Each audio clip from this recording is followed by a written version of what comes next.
欢迎收看天津卫视大型情感节目《爱情保卫战》。来认识一下今天来到节目现场的情感疗愈团的老师们。Hello， 大家好，我是青年作家文娟儿，让我们一起科学发展，勇敢恋爱。大家好，我是于波红，恪守最初的承诺，维系最终的爱情。大家好，我是新唐米娜，愿大家相爱容易，相处不难。大家好，我是雷鸣。婚姻里有幸福就一定有委屈，什么事儿都是正反两面。大家好，我是你们的老朋友曲伟。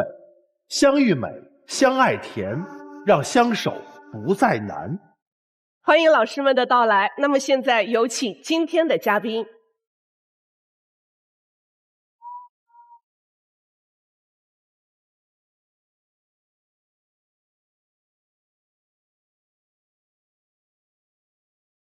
本期第一对情感嘉宾，杜先生61岁，来自武汉退休；程女士58岁，来自武汉退休。他们遇到了怎样的情感困惑呢？很多事情和我的想法不一样。他太自私了，只顾自己享受。他对家庭付出的多，但他不理解我。他是一个好儿子、好弟弟，但不是一个好丈夫。二位都是已经退休了哈。是的，按说现在应该是退休之后生活甜甜蜜蜜，更多时间厮守啊，为什么会来到我们舞台上呢？但是我们有很多纠结的事情，所以希望能在这里能够得到疏导。您展开说说。我曾经是国企的，然后呢，我下海了，这个铁饭碗变成了泥饭碗。那么我妻子呢，她一直对这个事耿耿于怀，这么多年嘛，一直在纠结，也在追责吧。那是您下海到退休中间是有多长时间呢？我94年下海的，我在国企工作了10年。哦，所以他的耿耿于怀都有这么长时间。对。他具体都是怎么表现的呢？比方说一直在埋怨了，就是说我过去不应该离开国有企业。你离开那个企业是为什么？你自己不想一想吗？因为我们都是一起的嘛，工资和奖金我都知道。去私企，他的工资我就不知道了嘛，他就可以有那个经济就是自己掌管的嘛，他就可以贴补他的母亲和他的姐姐，因为当时他的姐姐下岗了嘛，母亲就是有点就说水就是厚的往薄的地方赶一点嘛。其实他如果当时跟我说一下，我还可以理解，背着我给我就是很生气，总把我当成是坏女人似的。所以您介意的不是他打破了这个铁饭碗，而是我也介意，因为我当时选择他就是因为选择铁饭碗，我不求什么，我只求一生平安，就是有饭吃就够了，我不想大富大贵的。他没有征求你意见吗？征求我意见，我不同意，他就自己离职了。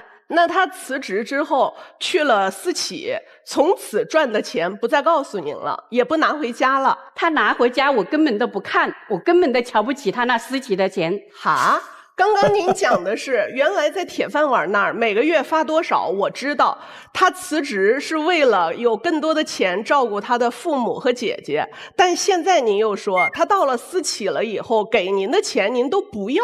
因为我不喜欢他下海呀，国企的那个钱我觉得那是靠得住的啊。你到那个私企那里去，那个钱不一定这个月有，下个月没有怎么办？那为啥不拿住他这个月有的呢？我不稀罕他那点钱。当时吧，我父母是跟我们住一块儿的，还有我姐，她说的我就是为了他们才辞职的，实际上不是这样的。86年的时候，我去自学高考，参加那个成人考试，拿文凭。我就是想飞得更高一点。我在国企那份工作呢，一天可能要工作10到12个小时，昼夜不停，3班倒。我觉得这不是我想要的一个状态，我就到了一个高科技企业去飞实现我的梦想。那么我妻子呢，一直就是觉得那个不合适，会下岗，会失业，不稳定，不如国企。那么我拿回来的钱呢，比过去要多5到10倍。哇！他看都不看。有一段时间我们争吵最多的时候呢，我就给的非常少了。所以他讲的并不是事实，你每个月是把钱拿回家了，也并没有说都贴给了自己的父母和姐姐。我贴给我父母是这样的，因为我是驻外，就是驻外省，比方东三省江浙沪这种派出去工作我回来的时候呢，因为我母亲是全职在照顾我们这一家，就是有7口人，我姐孩子我父母，在我们一家3口，一共有7个人。我回来以后呢，我觉得改善一下生活，我也挣到钱了，然后大家开开心心吃点喝点，然后给我父母给点钱，因为我回来我也得交伙食费呀，我回来住一段时间，还有电话呀，我回来我们家过去有个座机电话，他们都舍不得打，就是那个主要交座机费就行了。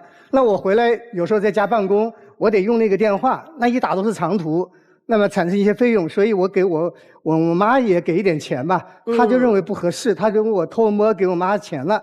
他应该跟我说呀，他什么都不跟我说，背着我给，什么都隐瞒我。那我如果告诉他说，哎呀，打你妈妈一个电话还要付钱，就不像一家人。吃你妈妈一口饭你还得付钱。这是你自己的想法。我这儿听明白了，就是当初您从国企去私企求职的时候，您和您妻子跟您的妈妈跟您的姐姐是住一块儿的，对吗？对。您只提了姐姐，没提姐夫。姐夫不来。也就是说，您的姐姐带着她的孩子，跟您夫妻俩还有您的母亲在一起住。对。大家明白了，为什么我老公的钱得给妈？我老公有姐夫的，他连来都不来。我老公挣的钱多了，就得贴姐姐，就得贴妈。这里面还有一个家庭结构问题。关键问题，老妈还在照顾他一家3口，付点工资也应该啊，另外孝顺也应该啊。这个事儿也是我很好奇的，咱这位姐姐，当时您的丈夫在外地工作，您是跟他的父母家人在一起住。如果您觉得不好，您为什么自己不搬出来，不带着自己的小家庭一起住呢？我是要搬的，但是呢，他觉得我一个人带着小孩，怕对小孩不好，他就有他妈可以照顾我们，所以我的气都一直憋在心里。他妈妈是对女儿好的，不会对我把我当女儿的。经过比较之后，心里更难受了。是的，就是因为这个样，我很难受。但是和母亲一起住，这是他在国企上班的时候也这样的。有这样，是这样的。所以跟妈妈一起住不应该成为你们的矛盾，因为在国企也一起住，私企也一起住。国企的时候他不给妈妈钱吗？我给。就说什么事我们都可以商量给，但是他就后来就是因为姐姐就是单位下岗了嘛，就聚在家里嘛，他就把工作辞了。是这样，我解释一下，我姐住我家呢，是因为孩子想，那个学校小学比较好。我妻子的意思就是说呢，嫁出去的女儿泼出去的水就不应该住在这里了，在这里蹭了这个地方啊，影响咱们孩子。咱们的房子2室1厅7口人，共一个卫生间不方便。我们把这一件事儿先放在这儿，再听听还有啥矛盾。他很自私啊，什么都穿最好的，他的衣服是今年买的，明年就不会再穿了，用最好的，看病就要看最好的医院。他还怪我什么都节省，这不好那不好的，说我自己有钱不用，因为我就把那个钱呢都存了就说因为有小孩嘛，我的确是很节俭，我说实话的。因为是这样的，因为我的岗位是经营管理岗位，如果我们穿得很差，我们客户不信任我们，所以说我会每年会买一些衣服更新，他特别看不惯这一点。你去年买的衣服，你今年可以继续穿呐。为什么要每年买呢？已经听出来了，二位呢在消费观念上有很大的区别。那我想问一下，咱存了这么多年钱，应该现在很富有了吧？是的，房子车子我们家都有了。那很好啊，如果不是老婆省，从哪来的这么多房子车子呢？那还有老公不赚的话，也来不了房子车子。那也有道理。我也可以啊，我国企工资也可以啊。所以您买房子买车子都是用自己挣的钱，没有找丈夫要1分吗？以他的钱给我了，后来还是拿了。没志气。再问您一下，您的这个买房买车的钱，老公出资多少？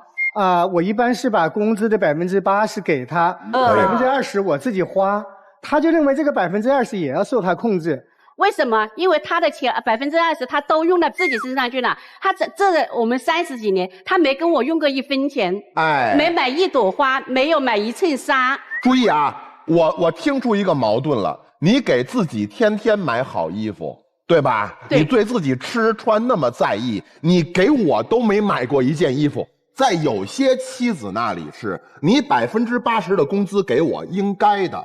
然后你还得用那20%给我买衣服，那叫你给我买的，这才对，是不是？程女士，是的，是的，明白了吧？我就是这是这个意思。好多妻子是这因为种期待。他的两位老师啊别着80%急是用来家庭，对是用来家庭，而且这个价钱我根本都没用，我是存在，我没用我身上1分钱，包括我自己的钱我都没用。哎，舍不得用姐姐哈，那您有用自己的钱给老公买过礼物吗？没有，为啥呢？因为他自己会买，他本来的自私，哎享受生活。回答的好，回答的好，他自己会买，对不对？那同样的问题又拽给您了，您自己不会买花吗？我舍不得啊，我觉得有衣服穿就可以啦。您这么多年真的没有给他买过花啊，买过衣服这吗？你直接要衣服我买过，我在大连的时候给他买了一套那个很好的皮衣服。哇他后来穿的又小了，因为发胖了嘛。你看买了也穿吧，就是这个你得给我买去。对，得买。对吧买过。那么有的时候呢，我工作太忙了，确实也没有太多的时间去给他那个逛街呀。如果单独给他买，我就不太知道他喜欢什么样的款式。必须要一起去。但有时候一起去，他三班倒嘛。三班倒的话呢，我们就没什么时间上街。没时间是找借口。好，那你有认可和表扬过妻子吗？比如她存钱买了房子、车子，你有表扬过她吗？这块儿我是放在心里面的。但是呢，我更多的是认为他是过于的节俭。我们出去，他不让坐地铁，他一定要坐公交。他说公交咱俩出去就能省个一来一回能省5、6块呢。我们家厨房啊，那个下水道堵着呢，他就不去修这个下水道，他就修这个要挺多钱的。不是我不修，我是想了小孩马上要成家了，我已经修过了，修过又抖。我就是说，就是水，我就干那废水利用嘛，就是冲到马桶洗菜的水的。到马桶里，他就说我，他每次都说那个做一顿饭下来累得不得了。我说你这个来回跑都有500米，勤俭节约，他还烦我。过多的节俭太累了，活得太累了。比方说，我喜欢旅游，我的目标呢是走遍中国，我现在实现了80%了吧，我还有几个地方没去，新疆啊，青海啊，内蒙大部分地方都还没去。我还有一个愿望，都根本都不敢说啊。说，我还想环游世界，就是自私嘛，就是自私嘛。我说至少也得去20%或者10%的国家。但问题是你带不带他去？我不会跟他去的，国内他都不去，我都不会跟他去的。他说要花钱，他不去，他说要去你自己去吧。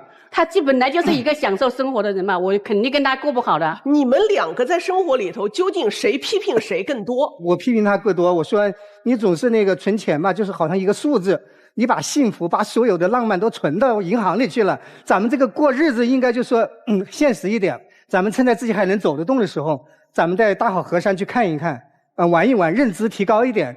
我们看5000年的文化。我们看河姆渡文化，你看了之后，你仰韶文化、红山文化，你知道吗？你那个以后要我们仰望星空，到名人家去拜访，跟古人对话，咱们心里得到了精神上的这个愉悦我不是说这就不是属于什么贪图享受，你怎么不是贪图享受呢？我觉得这个是一种精神上的需求。你在家里不是什么都不用那个吗？在家看电视就行了，看那个旅游节目就行了，对吧？不要在家里，我说在家里，我说你这一点我非常支持你。丈夫在量力而行、经济条件许可的情况下退休了，带着老伴一起去看祖国的大好河山，看看红山文化、良渚文化，没有错。我没有那个心情呐。不是，刚才这番对话真的是，丈夫在跟妻子说的是红山文化、仰韶文化、河姆渡文化的同时，妻子跟丈夫说的是那些钱存在银行里为什么不能生利息？我的天哪！刚才这个对话是同时发生的。对，我觉得把这些东西，这些我们美好的东西都存到银行了，它只是一个数据。那么我妻子她非常欣赏这个数据的增大。不，您别这样啊！我丝毫没有否定您妻子的意思，这就是2个人站在各自迥然不同的价值观上在进行对话，就是谁都不愿意听对方。我想再问您一下，当您没有带自个儿的老婆去环游中国的时候，您都是跟谁去环游的？我主要是自己，因为有时候是要出差的，这个机会会比较多。那么呢，我就去看一下。比方说，我这次来天津，我昨天就带他去了那个晋源，去了张学良那个旧居，还有那个张爱玲他看的也挺高兴嘛。我说你看婉容就住这个房子，住2楼。文秀住1楼，为什么住1楼呢？文秀地位低嘛，婉容位秀，你就要知道这些东西，知道吧？他为什么高兴？因为这一次是节目组出钱的，免费。那假如他用那20%邀请您跟他一起环游中国，看看世界，您会去吗？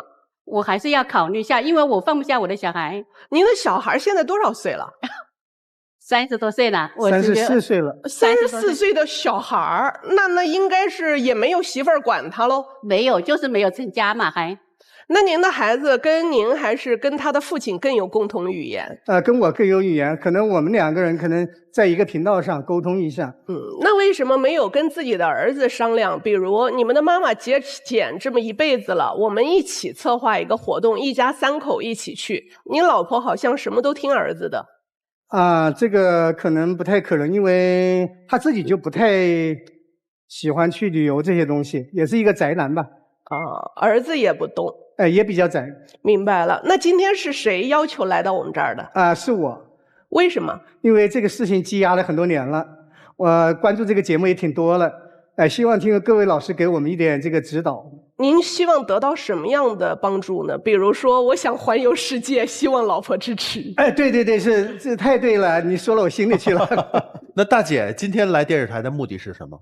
我就觉得他也不能太自私了，对我的爱太少了，只想到自己。不是，咱们别反着说。你看啊，我跟一个人说话，我2个选择。第一个，我指责他，我指责了半天，他也不知道该干嘛。第二个，我要求他，你需要做什么，你需要做什么，我一项一项说出来。这是2种对话方式。您能不能跟自己的丈夫直接要求他，你要做什么？我就是说，要他跟我一样勤俭自家，不要到处玩，就留下来陪我，跟我坐公交车，不要花钱，少花钱嘛。阿姨，我就跟您说啊，就是我作为年轻人，说几点不成熟的看法。就是如果您这个样子不做出任何改变的话，你儿子找不着女朋友的，因为没有女孩愿意到你们家去啊。那如果我找一个男朋友，他妈妈是这样的，我真的好害怕去你们家。我好怕在你们家多用了你们几度的电，我多洒了几杯的水，这个真的很恐怖啊！我觉得您稍微有一点点的霸道，就是这个大叔他也是赚了钱为这个家庭做了贡献的。每个人都有自己人生最想完成的梦想，他已经卑微到他有梦想不敢说了，他只是想出去走走，想出去走走是个非常合理的诉求。您不想出去走，不代表别人不想出去走。您应该尊重你们家的每一个人，而且尤其是您的丈夫。如果您的丈夫没有一个体面的老年生活，你的儿子绝对不敢结婚。他的爸爸就是他最好的映照。所以您现在开始让他觉得说，就觉得你突然有一些改变，然后他的爸爸也可以去做自己了，也可以开开心心的去过养老生活了。人家就是想买2件衣服，没有什么问题。他有他的社交人群，他的全世界不是只能回家面对您一个人。另外，这一位妻子，你自己感到很委屈，你这一辈子勤俭，这没错。勤俭为了什么？也是为了这一个小家能够更加的幸福。但是你错在勤俭抠节俭，存起来的钱考虑的不是夫妻2个人的生活，一切为了儿子，一切就是为了孩子所谓的幸福。做父母的，我们也有自己的生活，我们也要享受品质和美好啊。尤其是退休了以后，自己钱自己不花，给谁花呢？另外，你有一点一定要记住了，退休以后生活它会变得更加的乏味，更加的枯燥。如果夫妻之间没有共同语言，没有共同爱好，没有共同向往，没有共同追求，你们2个人会渐行渐远的，甚至会离婚的，你知不知道？所以丈夫的这个诉求没错，量力而行的前提下和你一起去。我认为以前哪怕你委屈，你也有点耿耿于怀，2个人去旅行了，一切都化解了。所以在这个问题上，我立场坚定地支持丈夫。他对自己的退休生活的规划没有错，但前提是必须带着妻子一起去，否则宁愿离婚。我问一下咱们这个杜大哥，程大姐最想去哪儿玩？实际上，我猜就是这样。我猜就是这样。大家都在说程大姐，我得跟您聊件事儿。你对程大姐相当的怠慢，儿子都30多了，一辈子不知道程大姐想穿什么衣服。儿子30多了，自己都去了，除了新疆哪儿都去了，不知道自己老婆想去哪儿玩。他说不去，真不去啊？这个我感觉到可能他你对妻子的怠慢可能有道理，但是道理分怎么讲。不管你妻子要不要，不管你妻子嘴上多么的节俭，你这么多年给她买衣服，问了半天就买过一件皮衣。你们结婚多少年了？34年。34年了，你给她买了一件皮衣，我的天哪！我带她买衣服的时候呢，我看中了，她不要，她嫌贵。哎，我就非买。我买了之后看你要不要，我买了之后放你手里，老婆我爱你。你要是非不要，垃圾桶在那儿，你觉得他会扔垃圾桶吗？这次到天津来吧，就带她去买衣服了。480的那个羊毛衫，我觉得挺合适她穿着也爱不释手。我说拿下了吧，还有一个裙子一配也挺合适。她说这一下1000多，不行，不要。我要是你出去就买，我要是你出去就买，扭头就塞她手里。有本事垃圾桶在那儿，你扔了。行，亲老公买的，好，你喜欢的，你不是觉得贵吗？我买了，你可以先骂我一遍再扔了，你看他扔不扔？我接受老师这个意见。这不就是夫妻吗？对。其实说实话，是的，有些东西是我舍不得，但是他如果买了，我肯定会接受的。就是嘛。而且啊，程大姐，我跟你说啊，你别信什么别人家丈夫啊对妻子多体贴多体贴，这话你一听就得。要对自己的丈夫带有积极评价。我可以告诉你啊，我认识一位著名画家，根本不用每个月自己留20%私房钱，自己一只手随手画幅画就是钱。他年年去西藏青藏线自驾呀，每次自驾玩的可开心了。我看他那朋友圈，我天天看，他没有一次带老婆。不，你这个必须听我解释。我到青藏线不带自己的妻子，因为那里有风险。但是每次出国必定带妻子。所以啊，大姐，咱们别那么苛刻，对自己宽容，对别人宽容。程大姐，我跟您讲件事儿，您存银行里那钱是您的吗？是您的吗？是我的。错了，钱花出去才是自己的。钱如果不流通，就是印刷品。你留给谁呀？你留给儿子呀？我想了以后，就是我们如果病了、老了要钱，请保姆没有人管我们，都要用钱的。我是这足够，您放心，足够。大姐，我问你一件事儿，买房是最大的花费吧？给孩子，什么时候买的呀？买了3年。如果现在买的话，会不会省很多钱？是的。那您辛辛苦苦1分1毛的去省了吗？没省。为什么那会儿要买？为什么不去权衡一下现在一些形势？因为您的眼界不够，您就盯着自己能拿到的。我一定要在国企，你也在国企，挣多挣少，我不关注，我就关注我踏实，我安全。但是您的观点很多是错误的，省的那个钱可能抵不住您一次错误的判断。但为什么不去请教一下老公？他见识多哟，他到处跑啊，他的意见您不听啊，您只觉得我守住我有的钱就够了。但可是您做了很多的错误的选择，反而浪费了很多钱。去医院，去大的医院，有错吗？你说我要留这钱，未来老了我们病了我们花。可是如果您现在不从一开始关注自己健康，非得等病来的时候，您那点钱够吗？所以您的观点未必对，您得听老公的话。老公您也不是全对，您太坚持自己的观点以及理念，您觉得说服不了他，我就自己玩去。可是您俩之间的距离是越来越远，没有交流，您缺失了最宝贵的东西，就是爱，就是情感。所以有时候不要怕有对抗的矛盾，我们就像刚才小雷老师说的，就去给老婆买一件贵的衣服，虽然她可能心里心疼，但是穿在身上那种感觉慢慢去影响她，就是会变化哟。接下来去旅游，老婆不是不想旅游，对吧？我们没必要去特别贵的地儿，只要两个人在一起，走出家门，去你去过的地儿，你当一个向导，开启老婆的一个新的世界。现在不晚，正是好时机。刚刚咱姐姐说，等到老了以后请保姆没钱了，怕，对吧？但是事实上，以您的这个生活习惯，没人愿意到你家做保姆的，所以这就跟吉儿刚刚说您是一样的。别说了，保姆都不愿意来你们家来伺候您，就别说儿媳妇上门了。但是您这么多年来之所以成了现在这个样子，就是没苦硬吃到开始有点极端了，是因为你的丈夫纵容和打造的。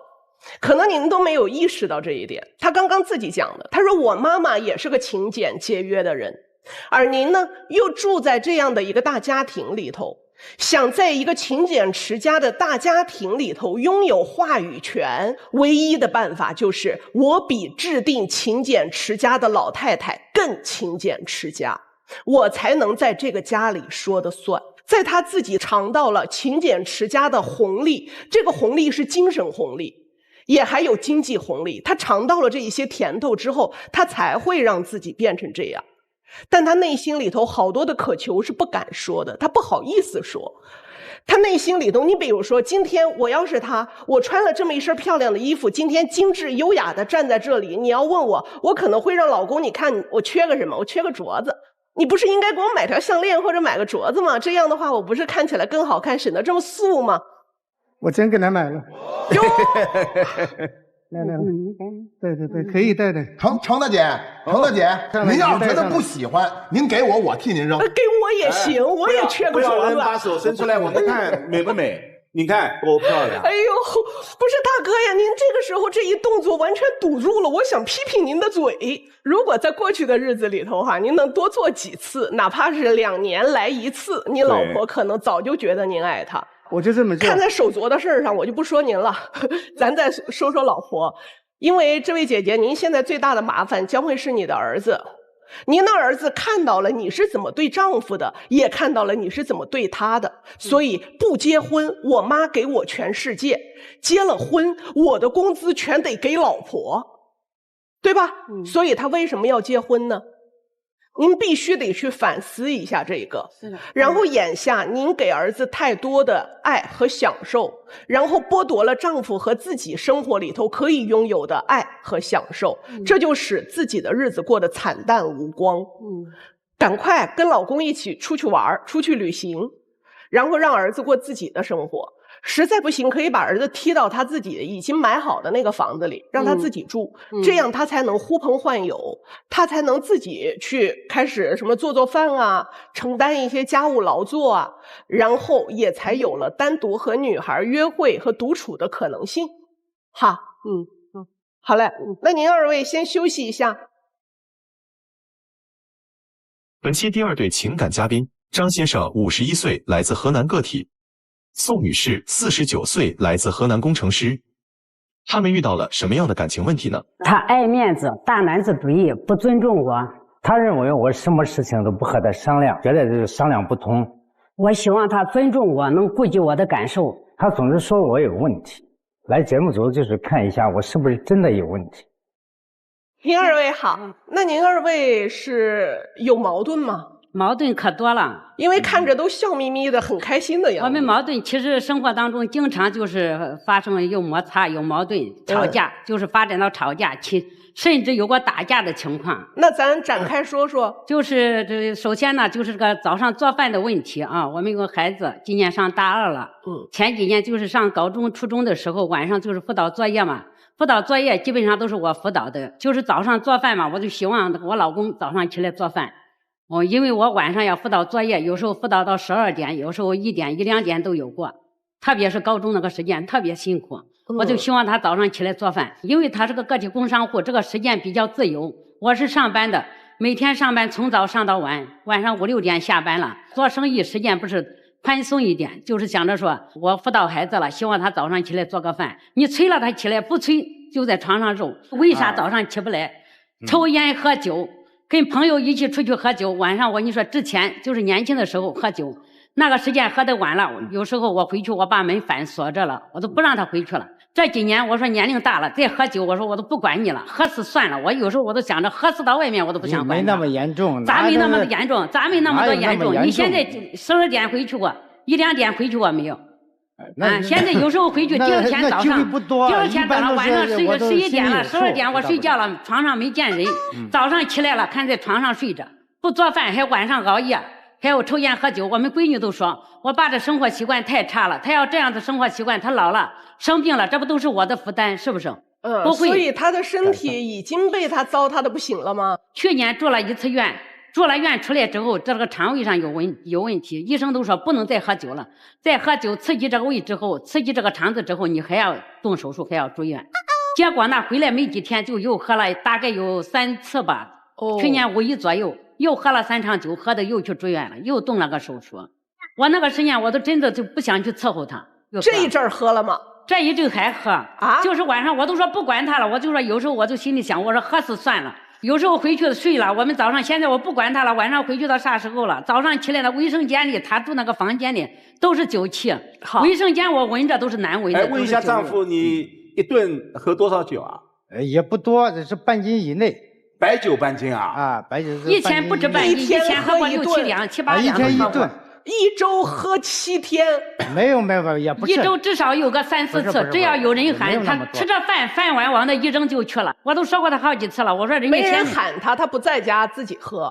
不喝，在家不喝，就是经常有朋友喊，因为他这个年纪了，因为他的朋友嘛，你做生意，他的经常有朋友喊他，他这个时间比较自由。有些客户啊、朋友啊、同学啊。你说喊着出去，你经常不出去也不带劲。哎呦，就是他有时候不回家了，或者带朋友回家了，我在家里做饭，他不提前跟我说这个饭不够吃咋办？他就是这种习惯，坏习惯。出去不说一声，回来带人回来也不说。你带人回来你不说，回来还得我伺候。对吧？我还得，因为他要陪客人吃喝茶吧。但你为什么如果说他带朋友回来吃饭不说，那你就扭头就走呗？那我觉得我也做不出来呀，咱扭头走了也不给人家面子，是不是？这个我妻子这个人还是有这个大局观的，有时间人家这都是细节，生活细节。那然后这都是对您的挑剔，您对老婆应该是相当满意吧？对老婆是非常满意。我们这是高中的同学，我们是自己谈恋爱的，我们自己谈恋爱结婚了。当时我就觉得他好多习惯我不知道，我都说过好多次，我都过不成了。还有这个大男子主义，爱面子，装修房子你看，除了墙那个颜色，还有地板是我帮忙看的，然后剩下的都是他做主的。我出去出差了几天回来，电视墙给我做好了。我当时看到那个电视墙，我的第一感觉就是我不是心疼钱，我就把这个墙我要给它砸掉了。那有多难看啊？因为跟我想象的差距太大了。对，就是这个墙。哎呀，你看简单不简单？太简单了，就是一个山水。他的审美观点呢，他是跟我不一样的。第一是这个我不满，是因为你没有跟我商量，是不是？你跟我商量没有？你问没问过我要做这个墙？我跟你商量啥？跟你商量，你一看我知道你看不懂。但是你也得跟我说一下吧，是不是？是不是？一句也没有问，我回来就做好了。这种不在乎妻子感受的事情还有什么？除了电视墙，还有啊，买车呀，我们家里面买车了啊。我们之前是一个面包车，后来就是家庭条件好一点了，想换这个车了。换车的时候我说呀，就是因为我回娘家嘛，我觉得作为我一个女的，我说买一个小一点的车，她买一个大的车，我就觉得我就是个7、8万我就满足了啊。因为我回娘家老是因为这个我们也生气，因为她不主动，有时候喊她了她也不去，要么去了磨磨蹭蹭的，还说起发些牢骚，去了拿东西了也说我拿东西多了，要跟这个比跟那个比。我就是生一个妈妈还在，我父亲不在了。他说你给他钱他也不会花，你不如给他买点东西。有时候跟他一起不是这些矛盾嘛，我就说自己买个车，我想回了我就回了，不用喊他了。买了吗？就是买车的时候我说明天去买车吧，他说车已经买回来了，在院子里面停着，咱们去看看。结果到院里他都说指着这个车，他说这个车就是我刚买的，你看看。我一看那么大一个车，那都不适合女的开。因为他的标准就是说10万呢，10几万的车。但是这个车是给谁开的？问到点上了，问到点上了，问问他车是给谁开的？车我开的可能多一点。他就是因为他开的多的，所以他要买个他满意的。您胆子大的，如果换了我，借我一个胆我都不敢。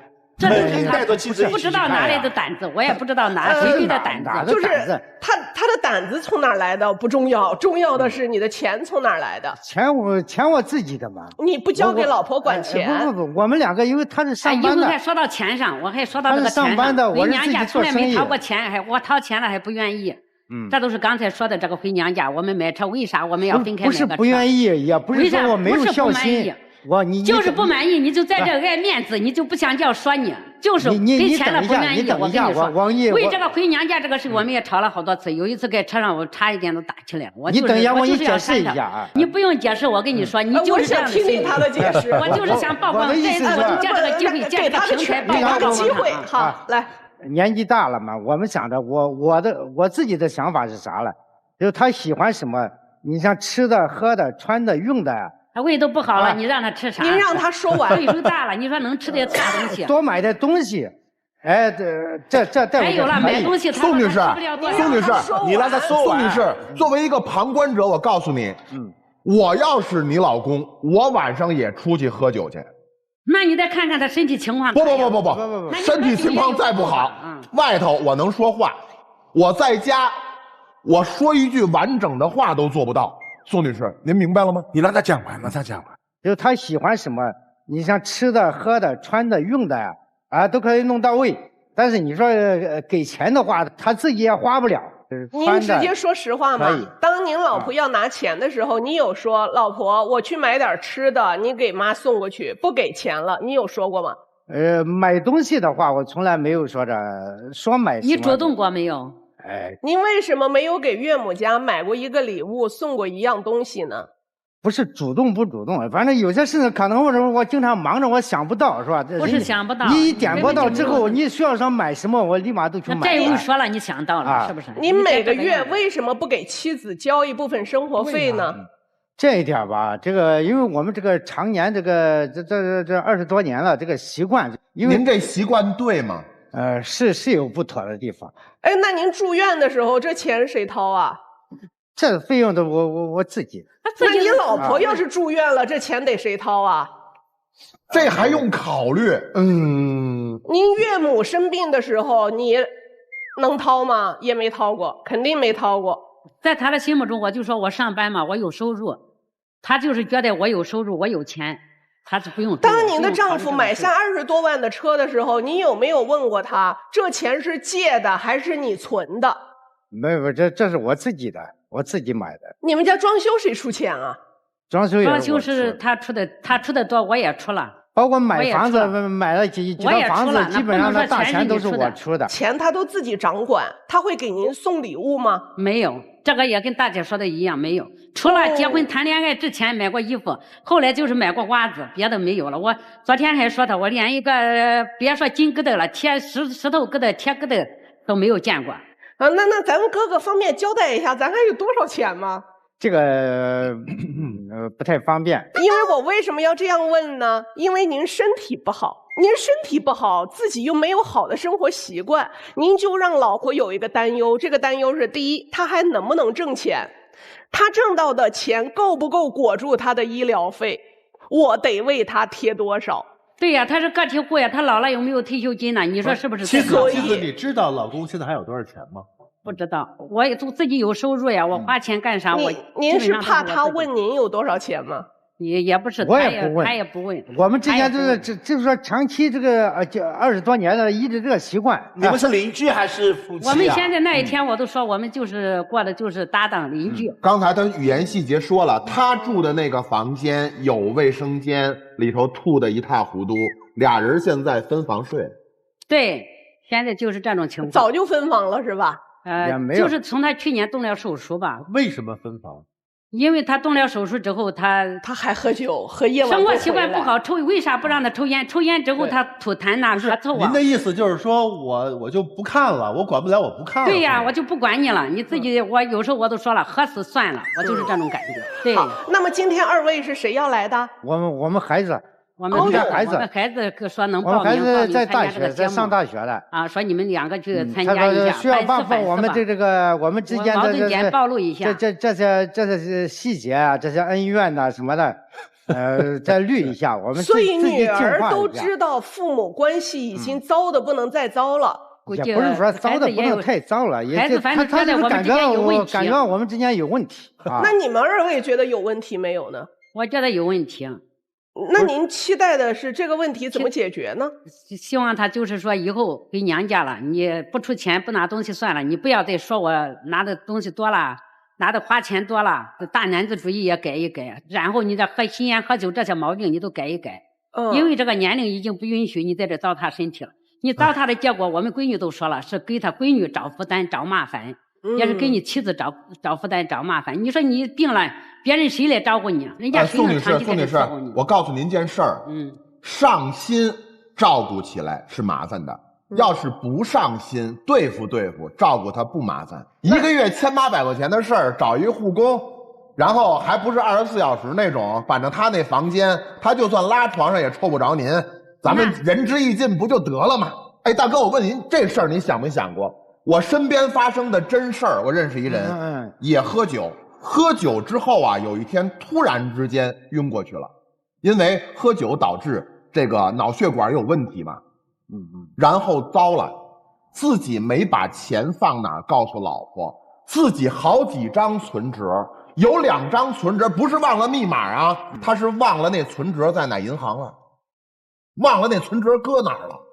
那存折里，好家伙！您留神，您千万别跟老婆说，您千万好好喝。有一天咱喝出这个脑血管万一有问题，这都可预期。然后咱也忘了，咱也忘了，千万别跟老婆说。宋女士的诉求已经听懂了。那现在张先生，您觉得您的婚姻还有什么可调整的呢？我的诉求就是说，看看就是说我妻子经常说着我。这个感情生活上我有问题，我就是说想看到底我是不是有问题。之前妻子在家经常跟您抱怨的这些，您都是不认的，对吗？那抽烟呢、喝酒啊这些习惯不好，这个我是认。好，大男子主义认不认？有那么一点吧。我不能说就是说100%的就承认我大男子。不关心老婆、不爱老婆，认不认？不关心不爱这得不认。那你老婆选的电视墙你不装，你老婆想要的车你不买，你老婆这么多年没收过礼物，你用什么表达爱？老婆生日哪天？老婆生日这我知道是2月19。年年的有送礼物吗？没有。有做长寿面吗？有订生日蛋糕吗？有给他煎个荷包蛋吗？这是蛋糕之类的，还有时间会有，但是我不能一次也没有过。你不要说瞎话。礼物了啥都没有，一次也没有过。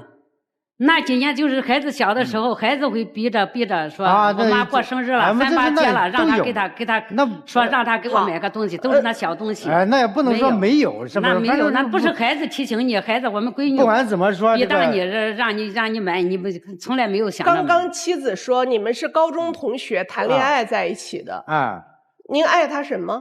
我妻子吧，这个聪明贤惠，那是结婚之前谈恋爱时候了。包括后期其实一直都这样。还有大局观，对，您还夸过他有大局观，聪明贤惠，这一点是不可否认的。大局观怎么解？这不也不是说大局，在我们这个家庭当中，就给你面子。对，好的情况是给面子。前提，那这个潜台词就是说，知道你自己知道是不对的。但是人家顾全你的面子，对。那你怎么爱他的？哎呀，这生活细节方面，这一点我是照顾的，那不光是细节，那咱不说细节了，想不起来是吧？那在钱上为什么提防他呀？这个钱上的我的，反正他不知道。然后咱们再说家庭方面，你带个张三李四回家，他都得给你们做饭他亲妈，你给做过饭吗？经常回去你要买东西，这买到家里没有做过饭。买东西也是老婆买。好，我再问您最后一个问题哈，咱这位哥哥，你愿意你女儿嫁一个像你这样的男人吗？可以，愿意，我可以这样说，因为我从这个内心深处，不光是不爱老婆呀，还有好多地方能看出来，脸皮挺厚。作为这个男人来说，我对他虽然说没有那么多细节的表达吧，但是从内心是。确实一点外心都没有，你连他亲妈都不管，你作为一个男人，你对他还怎么着啊？而且你连钱都提防着他，你作为一男人，你还怎么着啊？没有爱心，这不是正常的吗？这就像一个你毛病一堆，唯独的就是还没有爱心。我要说的难听一点，可能没人要你啊。不是你没爱心，是外头没人想接盘你啊。然后你把自己没人接盘、被人嫌弃看成自己的一个优点，而且仅存的优点还要让女儿也选择吗？您自己好好想想我刚刚的那个问题。我们来看看哥哥姐姐们对他们2个人的看法，好不好？你应该尊重你的老婆，什么事情应该好好商量。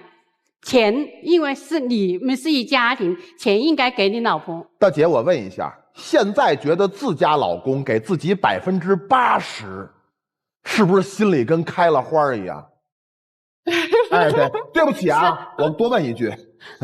是的，这比起来，我觉得我比我老公就对我好一点，我自己这感觉啊。宋女士，我觉得你的老公是一个坏人，他对妻子也不好，他对你的长辈也不好，反正我觉得他没有什么让我看来很明显的优点。就是大姐，你不要对他那么好，还说什么你去我的娘家，哎，你不掏钱也就算了，你不干活也就算了，你怎么样？他应该做，不能算了。你什么时候都算了，什么时候都算了，到现在为止，我跟你讲，他就跟你算了。还有，您到底做了多少贡献，你对别人有多好，那才是你的面子。面子和里子是要一致的，否则你所谓的面子只是你一个人自己脸上写了2个字面子，没有人给你面子。你们2个人根本不是喝酒抽烟的问题，而是婚姻危机的问题。首先，作为丈夫，你什么事情都不告诉妻子，不但是自己的财务状况不告诉妻子，另外带个朋友到家喝酒也不告诉妻子。作为妻子，你对这样的生活嘴上在埋怨，但行为上你根本没有抗争。你自己也养成了习惯，你不告诉我财产，不告诉我经济收入，那我也不告诉你。我反正有稳定工作，我也有收入。但问题是，这样的一种生活状态是婚姻生活吗？你们2个人这样的一种状况，我难以想象还能维系多久。现在2个人是分房睡，接下来可能就要分开走了。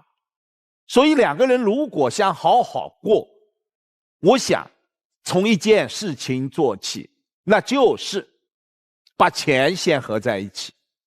做丈夫的今天可能面对我们大家，你说不便公开自己的现在有多少存款多少收入，但是你可以告知自己的妻子，因为她有法定的知情权，因为你们是合法夫妻，明白了没有？明白。老张，您今年50几？50了，你信不信？接着喝酒，有一天突然之间半身不遂，这都可想象的。到了那一天，左胳膊或者右胳膊，反正俩胳膊俩腿总得有一个就是不太利索了，躺在那儿开始一抽蹦一抽蹦的时候，那时候除了光后悔我为什么要酗酒，那时候你还得想，口水流了没人擦，你女儿为什么要替你们夫妻俩报名来爱情保卫战？宋女士，你猜你女儿有没有这意思？有些话我不能说，但我都上大学了，我是新时代的新女性，我都明白。我希望我的妈妈做出一个属于她自己的清醒的决定，但是有些事儿我不能说。我替我父亲母亲报个名，我妈太苦了。哎，宋女士，你觉得咱们闺女有没有这想法？有。行，您这一句话就行。张大哥，咱到这个人生阶段得替自己想想后路了吧？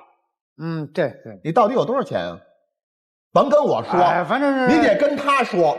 哪天一杯酒下去，脑袋里嘣的一声，我告诉你，你不一定想得起来每笔钱在哪儿。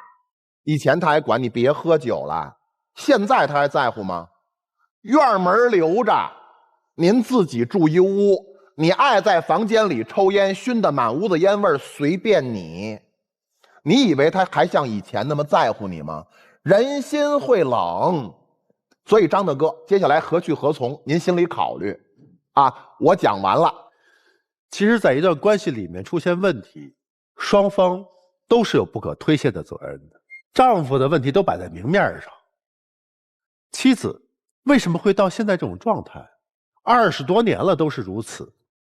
你核心的犯了一个错误，没有要求，一味的迎合。我给你面子，下次你自己自觉点能改。我不让你出去喝酒、抽烟，你不听，那我只能咱俩就分屋睡。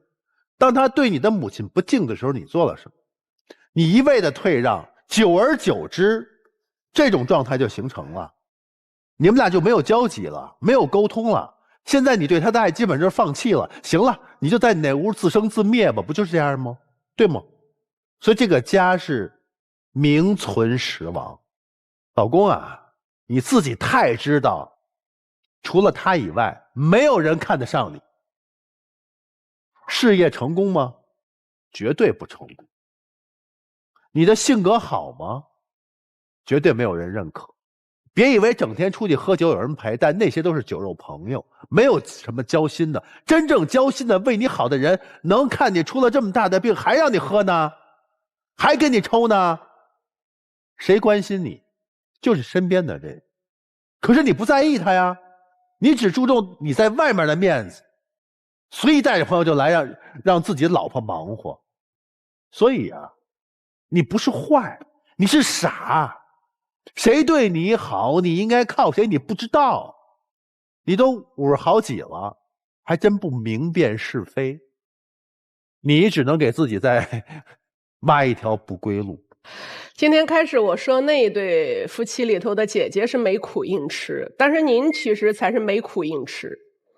您的这个苦啊，是日子已经过成这个样子了，我靠自己宠爱自己一点，就像我给自己吃颗巧克力一样，吃完了我再一头扎进我的黄连水里火。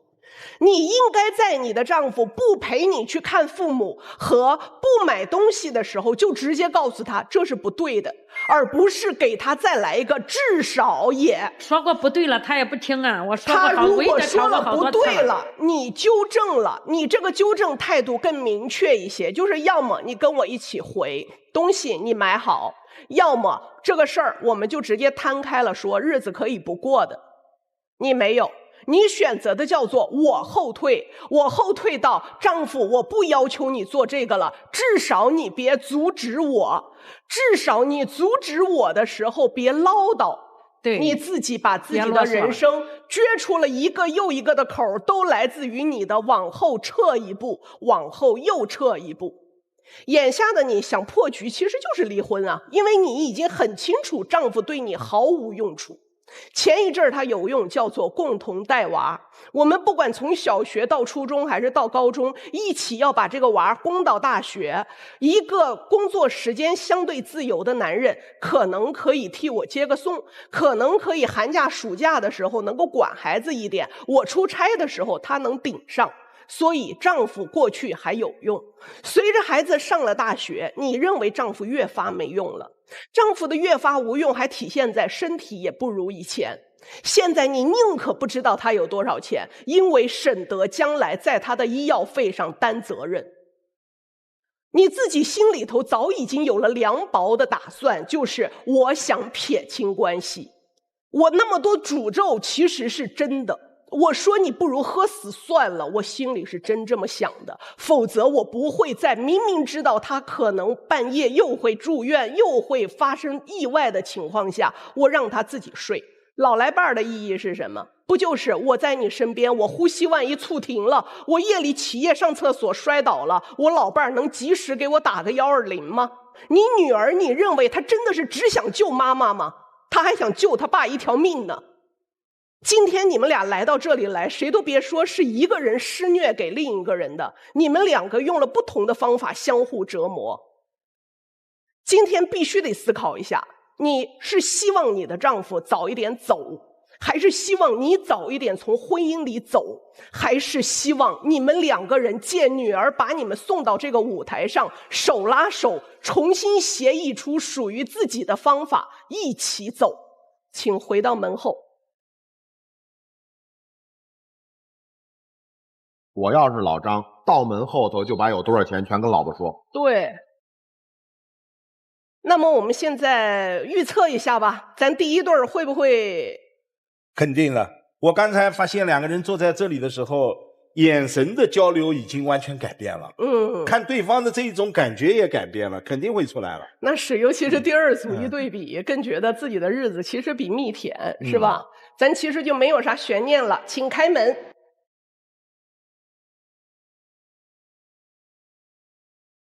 有请。您看，退休了就一定要手拉手、手牵手。那抱抱吧，属于二位的浪漫时光。其实啊，很多好的风景未必需要花费很多钱。对。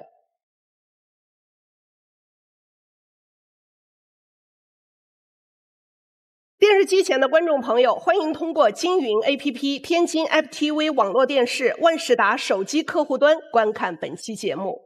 其实今天帮助咱哥哥姐姐的最多的，应该不是我们，应该就是刚刚那对夫妻。应该是老张，应该是老张。好，那我们打开第二扇门。没了。有，没拉手是吧？没拉手，拉了。我说完没拉才拉上的，后脚吧抓在手里了，要把密码也攥在手里。他做了什么使您愿意出来的呀？承认错误了啊！是不是他不承认错误，您就不准备出来？对，他承认了啥？这就是要求。承认了以后要好好表现。哦，哎，那个多少钱告诉你了吗？大致说了一下。哎呦，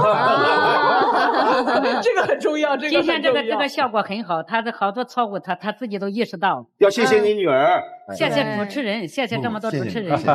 谢谢您，属于你们二位的浪漫时刻。谢谢。抱抱吧。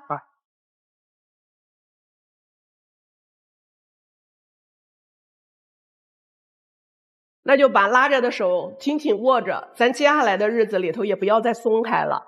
祝二位幸福。谢谢。感谢您收看本期节目，让我们下期爱情保卫战再见。